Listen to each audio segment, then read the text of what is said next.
Hello， 大家好，我是你们的马教授。很多人在购买了微单之后，觉得用的不顺手，或者没有达到预期中的水平，很大一部分原因不是出在相机上，而是您的设置有问题。本期节目你将了解到索尼菜单中各个对焦模式、对焦区域、对焦设置的意思与区别，以及如何在实际拍摄中做出选择。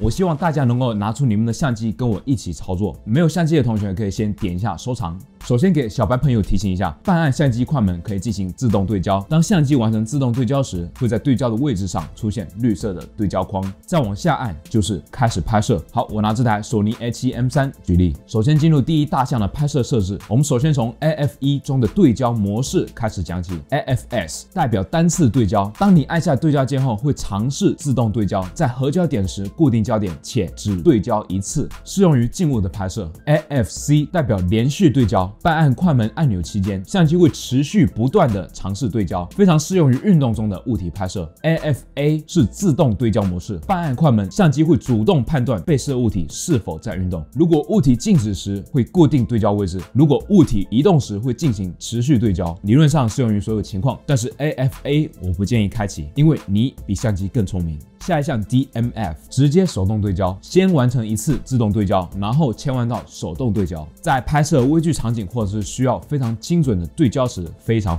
好用。最后 MF 就是通过转动对焦环手动进行对焦的意思。顺便说一下，如果这期免费教学对你有所帮助，请别忘了点赞支持一下。接下来就是最重要的对焦区域设置了。第一个对焦区域广域，相机会在所有对焦点中自动找到主体为基准进行自动对焦，可以直接理解成全自动对焦，由相机来决定哪一个区域主体去进行对焦。好处呢，就是你不需要移动对焦点；坏处就是相机可能会选择错误的主体去对焦。这个对焦区域我只建议初学者去使用。第二个区可以理解成缩小版的广域对焦区域，我们可以用摇杆或按键移动区这个对焦区域，相机就只会在这个区域内进行自动对焦，区域内主体也是由相机来决定。这个对焦模式很适用于拍摄采访或者是大型主体的跟拍。第三个中间，顾名思义就是对显示屏中央附近的被摄体自动对焦。这个对焦区域是我在拍摄视频时需要居中构图时经常使用的，拍摄 Vlog 也非常的好用。你只需要把镜头对准主体，接下来就由相机完成自动对焦。第四个自由点，自由点就是把自动对焦的区域限制在这个小小的框内，我们需要将对焦框移动到所需对焦的位置。当我们在对焦区域选择界面时，也可以左右切换来改变自由点的区域大小。这个对焦模式是我觉得最好用，也是我用的最多的，因为完全可以由我来决定焦点到底落在哪一个点上。这个对焦模式我建议手速快的老手来使用，因为自由点的缺点就是需要你不断的操作相机移动对焦点。在这里分享一个对焦技巧，当你觉得相机很难对上焦时，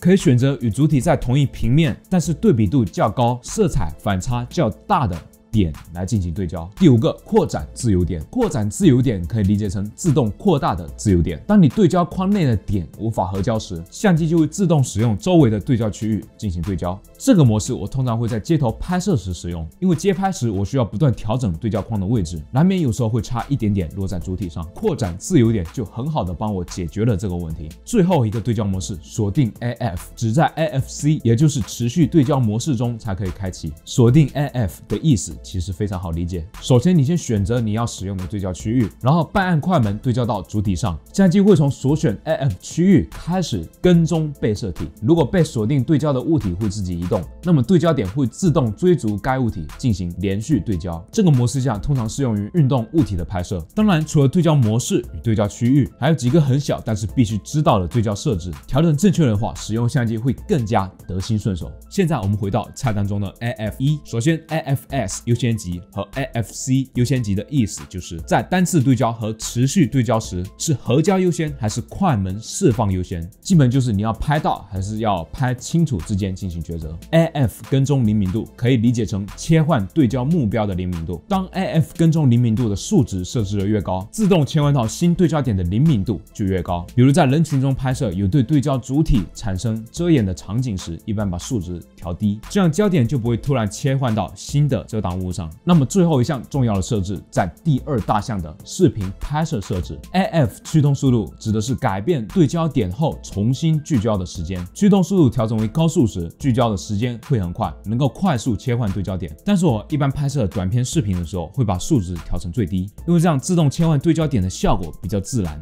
视频播到这里，如果还有小伙伴在看的话，请在弹幕中打1，非常感谢，你们是少数能够坚持学习枯燥知识的人。如果想在后期收到更多的干货知识内容，请一定要关注订阅我的频道。最后给大家一个小惊喜，分享一下我相机的快捷键设置。在这套快捷键下，我很少进入菜单进行调整，极大的提高了我的拍摄效率。我所有的快捷键设置也会放在屏幕上，想要参考的小伙伴可以直接截图慢慢设置。如果同学们有对焦相关的问题，也欢迎在评论区留言，我很乐意帮助到你。但是请别忘了关注我的频道，在这里你能找到关于视频制作、摄影、器材评测、后期剪辑、软件技巧相关的高质量教学影片。最后别忘了点赞、投币、收藏、转发这个视频，帮助更多人了解相关的知识。您的支持对于我的个人未来有着至关重要的作用。我是你们的马教授，我们下期再见。